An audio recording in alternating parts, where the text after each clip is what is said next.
Okay, hi. My name is Nisi Jacobs. Hi. How are you? I wanted Speak to. into the mic. Oh, sorry. Okay. There's three things I want to speak to. One is we've been working very hard on social media to try to let people know that they have until the 25th to check out whether their affidavit was counted.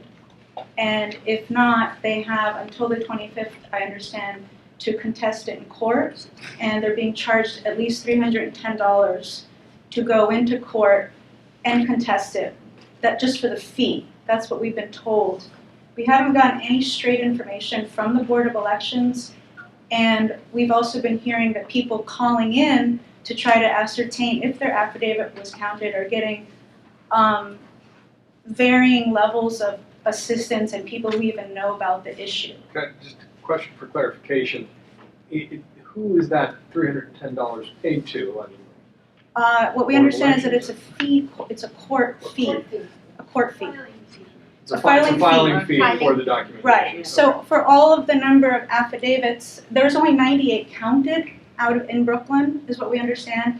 And so the rest, the balance of who wasn't counted, Ryan said that last Friday at the City Council meeting. Only 98 were found valid. So the other number of affidavits that were submitted and found invalid, those people have until the 25th to go into the Board of Ed or call them, except when they call, they're not usually finding anybody who knows what they're talking about. They're not being told a deadline. And he's already told Election Justice USA's lawyer, and anybody else who he speaks to the matter about, he will admit that the notices that they're mailing out to people to let them know that they have until the 25th won't reach them until after the 25th, if they're sent at all.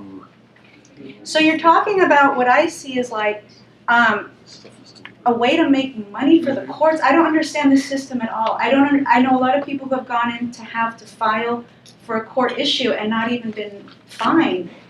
$300 people don't have. That's very prohibitive. And it's prohibitive to have to go down there to talk to somebody who doesn't know. That's my first point. Sure. My second point is I spoke to somebody who came all the way down here today from the Bronx, who's a poll worker, and who's also somebody who was forced for whatever reason to vote by absentee ballot. He's going to talk to you about that. He had no idea, as a trained poll worker who's got his own testimony about his poll place, that he had until the 25th. He said, I don't know if my vote counted. How can I find out? So if he's not on social media, because maybe that's not his thing, he has no way to learn this anywhere. It's not in the newspapers. It's not being passed around anywhere. What are we supposed to do? Go, if he's not on Facebook or Twitter, are we supposed to walk around the city and go up to everybody and say, excuse me, do you have a question, you random person? Okay, so that's number 2. Number 3 is, I was walking my dogs in Sunset Park yesterday. I happened to pass by the office of City Council member Carlos Menchaca. Menchaca. 45th. Yes, right. That's right.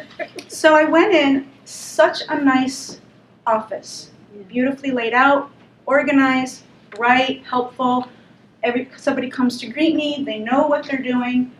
I asked them, did you have any voters that came in with any issues? He said, yeah, about a dozen in the neighborhood. They vote across the street at the nursing home. They came in before voting day. They were so engaged, which is probably not the norm for that neighborhood because it's a rough neighborhood. It's not like people have a lot of leisure time to think about and plan these things out. They're usually working a lot of jobs. They came in, they wanted to find out why they couldn't find themselves on the voter registration online database. And he said, I said to him, what did you tell them? He said, well, we're not really allowed to speak to it. So this is the person in the community that community people, if they even know about the office, will go to for assistance. Right. He works for this council member, Carlos Menchaca, who I'm sure is great. And when I said, what do you tell those people who don't know why they're not showing up? He said, I tell them to go to the Board of Elections. I said, do you know if the Board of Elections, that their city and the state voter registration databases are still not in sync? He said, no, I didn't know that.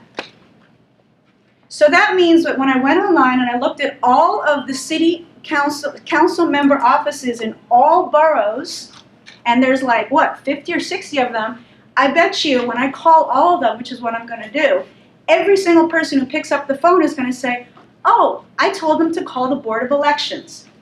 And when I was at the Board of Elections last Tuesday, I asked a question, which was, is there a page on your website that tells me what your planned changes are?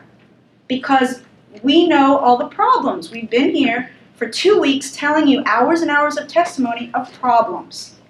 What, do you have a page like, these are our changes that are coming up? They shut me down. Ms. Perez said to me, do you have a serious question? Do you have a real question, Ms. Jacobs? She shut me down. Right, everybody, and I have it on tape, I have it on videotape, it's archived, it's online for you. If you want to see it, they all laughed in my face. They sat around and laughed at me. They looked at each other like I was a complete moron for asking them if they had a customer service page that let me know about upcoming changes because I said we don't feel secure about our next election. So I was told, it's on the website, we don't have time for you. So I called the next day. I can't find it on the website. What's on the website? I can't find the page. Somebody will call you back. She started to read me the About page description of the Board of Elections. I said, I know what the About page is. That's not the plan changes. I don't know what you're talking about. I'll have to call you back. I talked to, finally, the woman who shuts everybody down at the meetings. And 15 seconds, 30 seconds, 45 seconds, 1 minute. You know that woman? She called me back and she told me they misunderstood me. They thought I meant the streaming video that was being documented when I was asking them, do they have a page with the statements telling us what changes are planned? I said, why would I ask you for a page with a bulleted list of live video stream? That makes no sense. We misunderstood you. You probably weren't clear. So I got blamed again. I got laughed at, I got blamed, I got ridiculed, and I got interrupted and told that my questions weren't real. So these are the people that are calling the Board of Elections. Right. I understand. Thank you. So we understand that they're very rude. So is there anything else that you'd like to talk about? Well, yeah, what I would like to find out is you have to find this weak link. This is an amazing weak link, okay? And if you want to go to Albany and take all these grand ideas up there and have them put to the back of the list, because that's what's going to happen, you have to actually think about all the weak links, like city council members who don't know anything and don't tell their office members that people coming in from the community are being dumped over, into the garbage when they actually need real help. Thank you very much. Thank you. Thank you. We do hear-